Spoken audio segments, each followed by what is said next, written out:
Selamat pagi, perkenalkan saya Deputu Agus Diploma Mardika. Pada kesempatan kali ini saya akan membawakan materi tentang resusitasi cairan.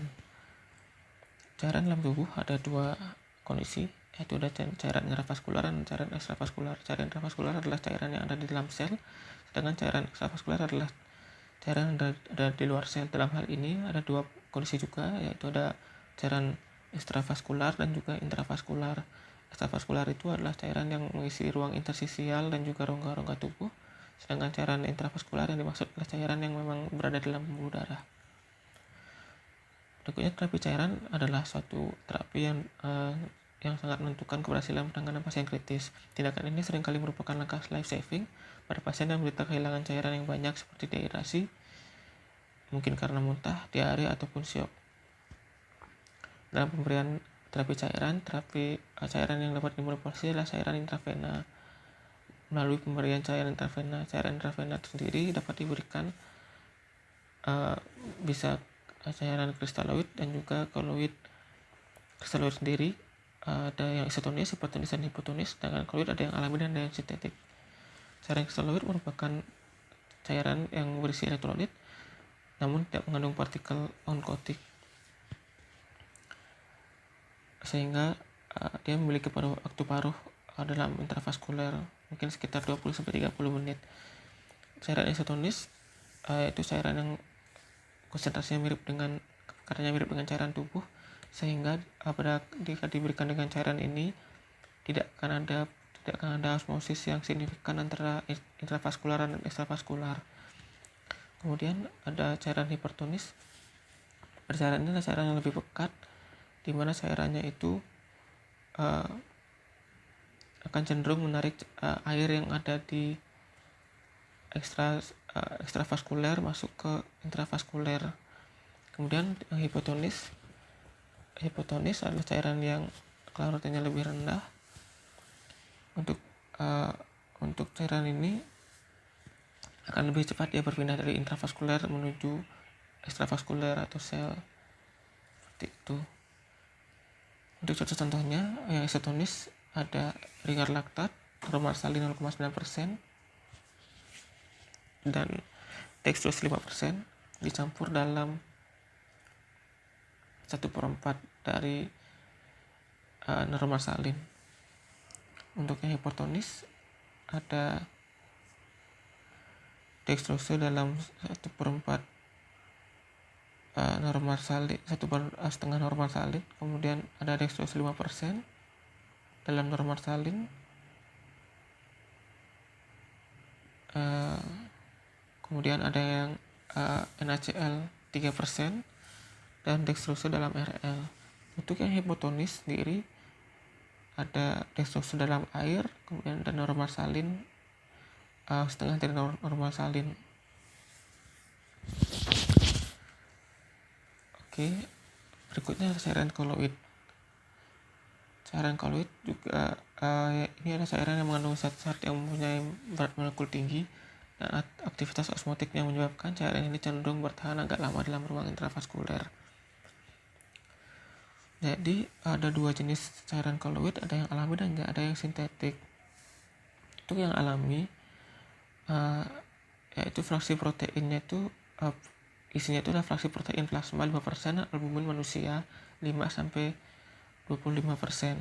Dibuat dengan cara memanaskan plasma dengan suhu sekitar 60 derajat selama 10 jam untuk membunuh virus hepatitis dan virus lainnya. Kemudian yang sintetik itu ada berapa jenisnya, ada Dexa, ada hydroxyl ethyl stars atau Heta stars, dan juga ada gelatin. Berikut adalah tabel yang mempermudah dalam membedakan kristaloid dan koloid. Jadi secara berat molekul, kristaloid lebih ringan dan untuk distribusinya kristaloid lebih cepat hilang dalam intravaskuler, sedangkan koloid lebih bertahan lebih lama dalam sirkulasi atau intravaskuler. Kemudian efeknya terhadap hal hemostasis, untuk kristaloid tidak ada pengaruh yang signifikan, sedangkan koloid mungkin dapat mengganggu. Penggunaannya tuh kristaloid biasanya digunakan pada pasien dehidrasi dan koloid digunakan pada perdarahan masif. Untuk koreksi perdarahan, kristaloid biasanya diberi 2-3 kali jumlah pendarahannya hilang, sedangkan kolloid bisa diberikan sesuai dengan jumlah perdarahan. Tujuan pemberian terapi cairan. Ada 3 jenis terapi cairan, ada terapi pemeliharaan, dan ada terapi pengganti, dan juga ada terapi nutrisi. Tujuannya itu saat memberikan terapi pemeliharaan adalah untuk menyediakan cukup cairan dan elektrolit untuk memenuhi insensible water loss atau IWL. Dalam hal ini bisa 500 sampai 1000 ml, dan juga mempertahankan status normal tubuh cairan sehingga masih memungkinkan adanya ekstraksi dari ginjal dan untuk produk-produk limbahnya.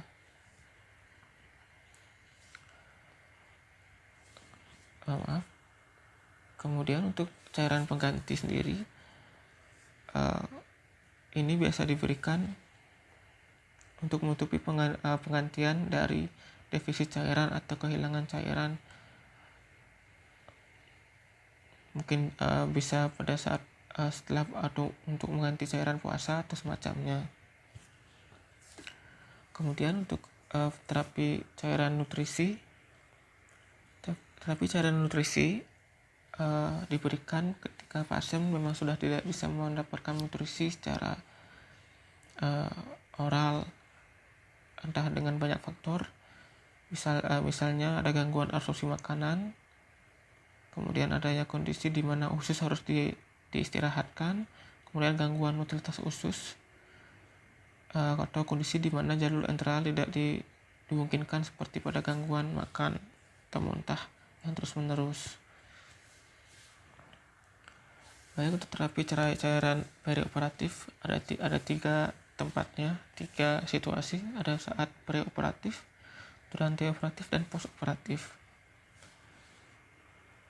Pada cairan preoperatif yaitu untuk mengganti puasa yang diberikan dan untuk koreksi defisit puasa atau dehidrasi yang diberikan cairan kolloid. Berdasarkan perdarahan akut diberikan cairan steroid ataupun kolloid, atau jika belum cukup bisa diberikan transfusi darah. Terapi cairan duranteoperatif, tujuannya dari pemberian cairan ini selama operasi adalah sebagai koreksi kehilangan cairan melalui luka operasi, penggantian perdarahan dan mengganti cairan yang hilang melalui organ ekskresi. Jadi ini dihitung dulu berapa perdarahan yang diizinkan atau allowable blood loss dari EBV dikali dengan HCT saat pre-op dikurangi 30% dibagi dengan HCT saat pre-op. Itulah allowable blood loss-nya. Kemudian cairan post-operatif, ini ada kondisi pada dewasa pasien diperbolehkan makanan minum pasca bedah, diberikan cairan pemeliharaan. Kemudian apabila pasien puasa dan diperkirakan kurang dari 3 hari, diberikan cairan nutrisi dasar yang mengandung air, elektrolit, dan karbohidrat serta asam amino esensial. Sedangkan apabila diberikan puasa 3 hari, lebih dari 3 hari, diberikan nutrisi yang sama, dan pada hari 5 ditambahkan dengan emulsi lemak. Pada keadaan tertentu, misalkan pada status nutrisi prabedah yang buruk, segera diberikan nutrisi parenteral total. Pada bayi dan anak memiliki prinsip pemberian cairan yang sama, hanya komposisi yang berbeda, misalkan kandungan elektrolit dan jumlah karbohidrat dan lain-lain. Pada keadaan tertentu, misalnya penderita shock atau anemia, penata laksanaan disesuaikan dengan etiologinya. Mungkin sekian yang bisa saya paparkan. Semoga bermanfaat. Terima kasih.